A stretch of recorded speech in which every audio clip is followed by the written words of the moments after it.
What's up mga amigo, John Totep. Travel vlog muna tayo ngayon.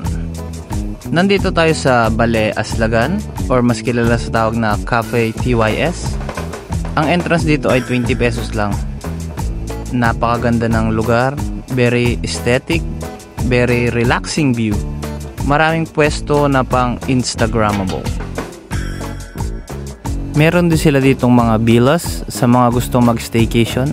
Kada room ay may sariling pool sa likod. Sa mga gustong mag-inquire, pwede nyo po silang i-message sa kanilang Facebook page. Ito po, Balé Aslagan. Punta na tayo sa kanilang center of attraction, ang Windmill House. Maliit lang sa loob pero napakaganda at malinis. Sa loob ay napakaganda ring mag-picture-picture.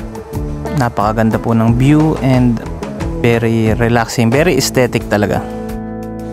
Pag nagutom kayo, pwede rin kayo mag-order ng coffee at pagkain. Napakarami pa po nilang mga menu.